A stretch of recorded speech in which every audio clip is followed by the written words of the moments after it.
Bem-vindo a mais um podcast, nosso programa Entre Líderes. E dessa feita, sim, muito feliz em receber aqui a nossa querida convidada, que é a Sandra Nali. Seja muito bem-vinda em nosso programa, Sandra.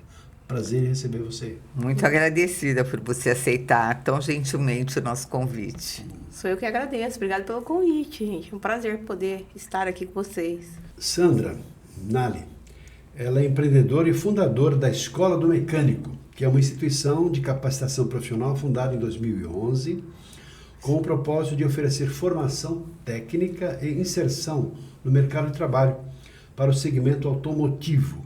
À frente da escola, ela também transformou o sonho em um dos maiores casos de sucesso em educação profissional do nosso país, com mais de 30 unidades em operação e milhares de alunos formados.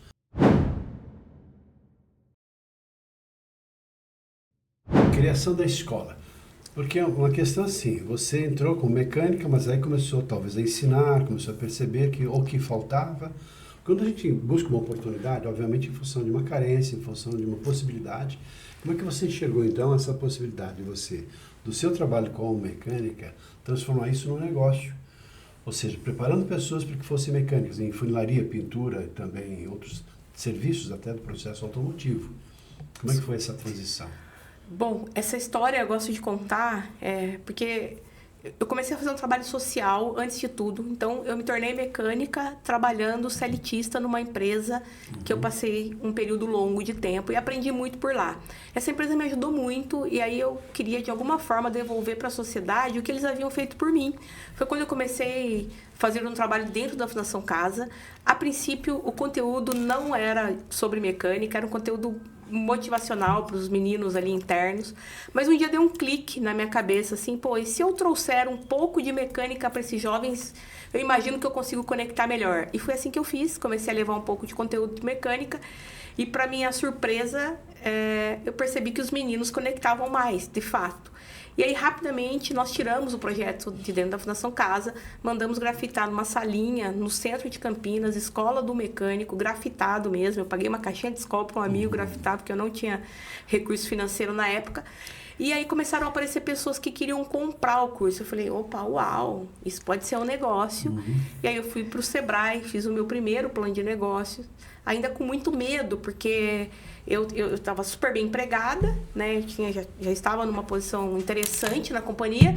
E aí, abrir mão de tudo para seguir o teu sonho não é uma tarefa, não é uma decisão simples de ser tomada, né?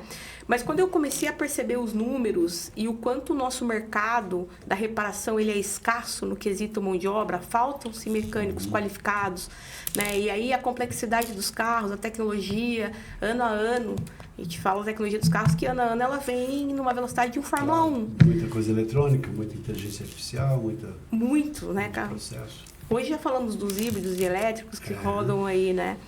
E aí foi quando eu decidi realmente empreender, abrir um CNPJ, me alicerçar ali nos números do plano de negócio e seguir essa jornada, essa viagem. Eu costumo falar que eu comecei sem recurso financeiro nenhum, emprestei dinheiro do meu pai, vendi um Ford Ka velho que eu tinha e esse foi o meu grande início, assim, dentro de um barracão. Você tinha quantos anos nessa época?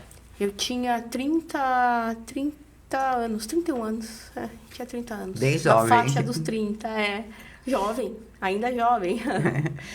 E como é que foi, assim, você largar a segurança de um emprego CLT, de um bom emprego CLT, para começar algo praticamente sem remuneração? Olha, essa foi a decisão, uma das mais desafiadoras, até porque eu já tinha construído um repertório de carreira na empresa, eu estava em ascensão, eu era gerente de negócios do grupo quando eu pedi demissão, eu tinha toda uma segurança financeira, né, porque dia 15, dia 30 ali o pagamento da remuneração caiu na conta, né, e você recebe salário quando você está empregado. E quando você empreende, você paga salário. Existe uma diferença brutal nesses dois quesitos, né? Então, foi bem desafiador, assim. Eu fui cautelosa, tanto que eu me mantive empregada por um período até eu conseguir fazer as contas se equilibrarem. Mas não é uma decisão fácil. Não é. Mas tomaria de novo? Certamente sim, e tomaria ela antes do período que eu tomei essa decisão.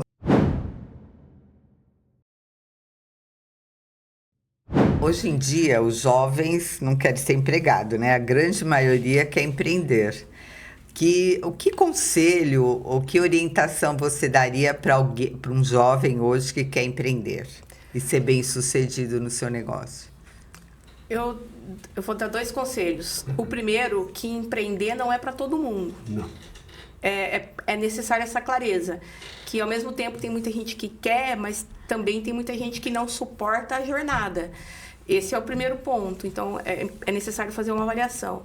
Mas se você quer empreender, a primeira coisa que eu costumo orientar as pessoas é que encontre, de fato, algo que vai resolver algum problema da sociedade. Porque se não resolver nenhum problema, não faz sentido empreender. E o propósito vem acima do dinheiro, porque com propósito você ganha dinheiro. Se você pensar só no dinheiro, você mata o propósito. E quando você mata o teu propósito, existe uma dificuldade, inclusive emocional, de você se manter naquilo por muito tempo, né? Porque tem umas, como falamos aqui, a jornada é desafiadora. Então, eu sempre olho qual que é a minha missão de vida. Hoje eu tenho o prazer em trabalhar muito, mas eu amo o que eu faço e ganhar dinheiro fazendo o que eu amo. E isso é a coisa mais importante para mim, que é isso que dá longevidade para qualquer negócio. Quando o empreendedor realmente, ele vive a missão dele, ele vive o propósito dele, ele consegue fazer grandes coisas. Quando ele empreende só por dinheiro, a vida é curta.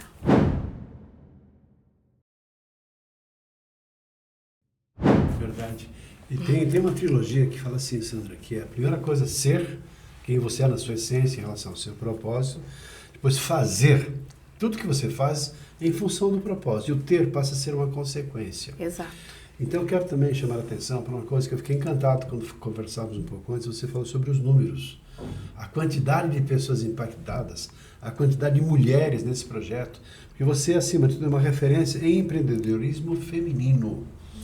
Ou seja, uma inclusão social, depois virou um outro negócio, com uma formação de profissionais nesse segmento que não é próprio, tipicamente, de mulheres, que você então acabou brilhando no segmento tipicamente masculino, que é o segmento de mecânica, de conserto, de mecânica de carros, de pneus, etc., de conserto, né? Praticamente assim, aquele tipo de serviço, em princípio, sujo. Na verdade, não é necessariamente, né?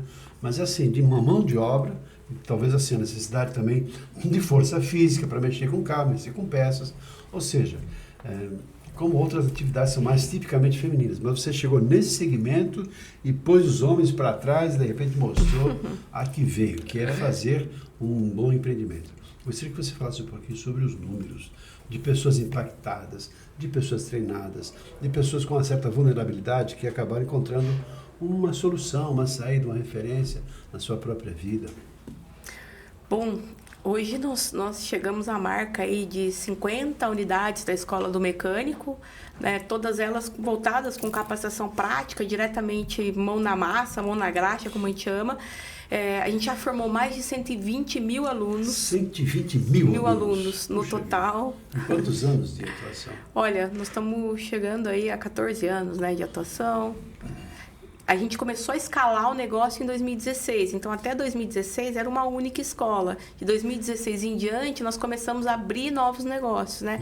Abrir novas escolas, e claro que isso dá uma abrangência maior, os números eles se tornam maiores. Porque quantas escolas vocês têm hoje, franqueadas ou particulares? No total, 50 unidades da Escola do Mecânico e do Funileiro. E nós já formamos aí mais de 120 mil alunos, e só esse ano a gente forma aí 20 mil pessoas. E um dado interessante, que você trouxe um repertório importante, falando sobre mulheres, do total de alunos matriculados, 10%... 2 mil mulheres se preparando para serem mecânicas. Para serem mecânicas. Olha só, uma criação. Que bacana. Talvez você que esteja aí, assim, mecânica, por que não? E que características têm as mulheres que procuram esse tipo de serviço, esse tipo de escola, esse tipo de formação, Sandra? Hoje nós temos mulheres, perfis variados, mas muitas delas estão em busca de uma profissão, de um ofício. A mecânica transforma vidas. E a minha missão é essa. A mecânica transformou a minha vida e o meu objetivo é que transforme demais pessoas. Então, mulheres que muitas vezes não se encontraram numa profissão ou querem fazer renda, o mercado é super empregador. Nós temos aí centenas de vagas de empregos disponíveis nesse segmento. Então, a facilidade para o encaminhamento do mercado de trabalho, se a pessoa tiver uma boa formação, força de vontade e realmente quiser trilhar uma jornada próspera nesse segmento, é super possível. Hoje nós temos um aplicativo, posso fazer alguns dados, que tem 80 mil candidaturas, mais de 5 mil vagas de emprego. A nossa missão é empregar pelo menos 30% das pessoas que se inscrevem no aplicativo do Emprega Mecânico. Então, a abertura para o trabalho é gigantesco. Para qualquer homens e mulheres, tá? Em média, quanto ganha? Só para deixar curiosa aquela pessoa, mas como é que eu vou entrar nesse segmento? Quanto ganha, em média, uma pessoa que tem uma formação, como você lá, como mecânica? Porque tem mecânica, funilaria, pintura, ou seja, tem diversos níveis, né? Sim. Quem ganha mais, quem ganha menos. Borracheiro não é mecânico. Faz parte do nosso meio, parte. Sim, que ele troca os pneus, faz balanceamento e tal. Principalmente borracheiro se utiliza muito no segmento da linha pesada, que mexe com caminhões, ônibus, implementos agrícolas e tal. Bom, vamos lá. Hoje eu vou falar em faixas, né? Até para o pessoal que nos ouve entender bem, assim, né? Eu vou falar em faixas e segmento, porque conforme a segmentação muda, o salário varia bastante, De repente, assim, você é mulher, de repente, assim, poxa, eu vou prestar atenção. De repente, pode ser mais interessante do que fazer uma outra atividade. Por que não? Vamos ouvir. Com certeza. Então, para iniciar um auxiliar ou uma auxiliar de mecânica, tanto na linha de motocicletas quanto na linha 4 rodas de carro, o salário o iniciante auxiliar em torno de R$2.000 e poucos, né? E aí ele vai subindo, mas hoje nós temos mecânicos lá que ganham até R$8.000, porque eles se especializam em itens que pouca gente faz ou que pouca gente conhece, né? Quando a gente fala do mecânico que ele ou uma mecânica que se especializa um pouco mais em transição automática, por exemplo, que sabe fazer uma geometria, que é o alinhamento do veículo, isso tudo vai trazendo um repertório de ganho muito acelerado para a carreira. Ou seja, o inicial é um salário base, mas na medida em que o profissional se especializa, ele consegue salários assim bem interessantes, tá? Na linha diesel, aí eu já posso dizer que é um escalão um pouco maior. Linha diesel é um pouco mais pesado, é um trabalho um pouquinho mais pesado, embora hoje tenha muitos equipamentos, mas é um mercado pagador, né, que paga muito bem. Então, normalmente são empresas grandes companhias que contratam esse tipo de profissional, como transportadoras, grandes empresas que precisam de um mecânico próprio para caminhões. Um profissional da estética. É uma ótima profissão, né? É uma ótima profissão. Porque dizem assim, hoje em dia muitas profissões estão superlotadas de oferta, né? Mas no caso da mecânica e da funilaria, pelo que você está colocando, é uma excelente alternativa. Olha aí, uma dica para você, né? A escola do mecânico e do funileiro está aqui à disposição para te formar para o mercado de trabalho, ser bem remunerado e ter emprego. Olha, no meio...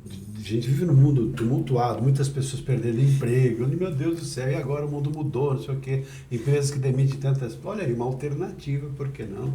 Para as pessoas que buscam uma possibilidade. E que seja, principalmente se você gosta de carro. Quem que não gosta de carro? Pelo menos assim, eu sou apaixonado por carro. Todo brasileiro. Sou brasileiro, gosto de carro. É homem. Outro ponto que você falou, Sandra, em relação a prestar serviço para empresas, grandes empresas, que precisam do seu serviço para formar pessoas para que atuem nas organizações. Se for o caso, posso citar, creio que você não se constrange se eu falar sobre a Scania, que você falou, Sim. que é uma das empresas que usa os seus serviços. Como é que é isso? Você prestar serviço para grandes empresas, multinacionais até, formando pessoas.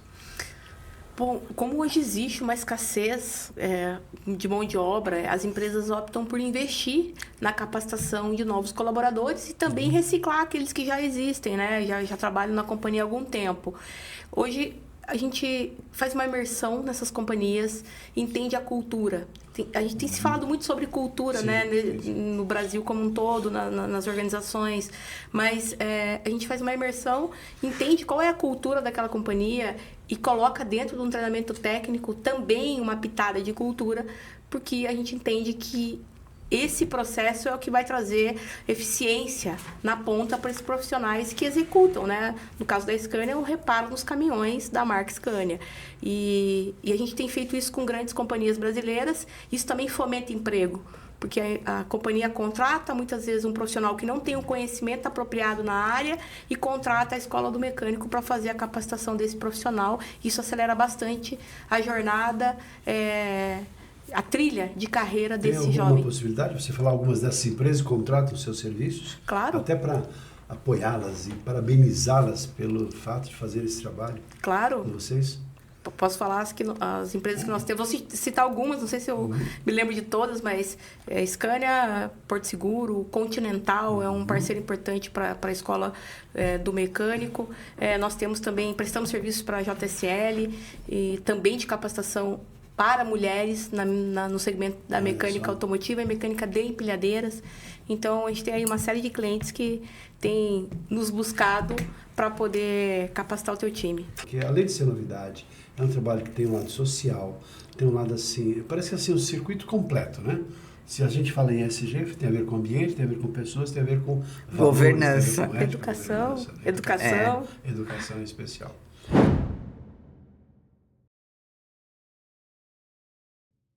E a gente gostaria que você deixasse um recado, tanto para potenciais alunos, né, como para o público em geral, deixando as suas informações de contato. Olha, que você já deu. Câmera direta aqui, porque é aqui que você fala que as pessoas estão te vendo, te admirando. Apesar que você já deu os contatos, mas se você puder repetir, quem não teve chance de anotar. Claro.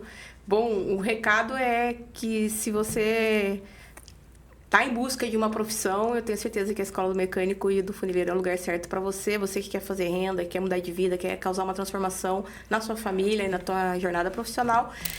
E um recado também, as pessoas que gostam de educação, que têm interesse, que acreditam no que eu acredito, que a educação transforma e que é a melhor forma de transformar o nosso país, e tem o desejo de investir no projeto da Escola do Mecânico. A gente tem 50 unidades, mas a gente vai chegar a 150 espalhadas pelo Brasil, então fica um convite também. O nosso Instagram é @escola do mecânico ou @escola do funileiro, o site escoladomecanico.com.br. Estaremos por lá.